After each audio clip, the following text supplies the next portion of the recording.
we stand together today.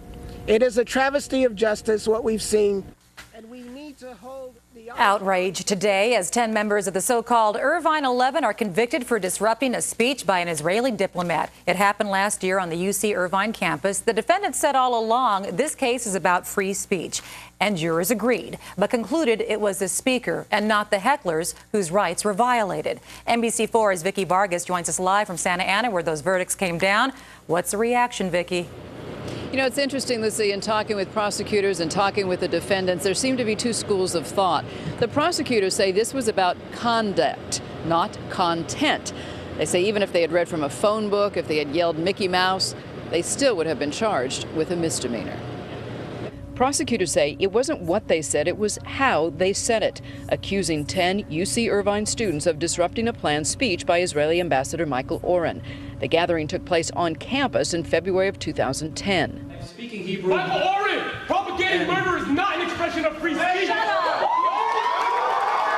Prosecutors argued that an anonymous email proved the disruption had been planned for days, making it a conspiracy. In the eyes of the district attorney, the shouting became a violation of the ambassador's right to free speech. Any way you look at this, this is censorship. It's an attempt at censorship by the few to censor other people. A jury agreed, convicting the members of the Muslim Student Union of both conspiracy and disturbance.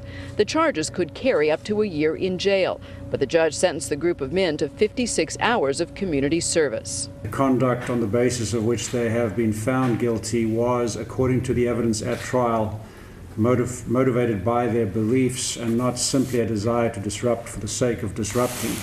Outside the courthouse, supporters gathered for prayers, saying what the students did was a peaceful protest, a badge of courage. And then they quoted from Martin Luther King. Ordinarily, a person leaving a courtroom with a conviction behind him would wear a somber face. But I left with a smile. I knew I was convicted, but I was proud of my crime.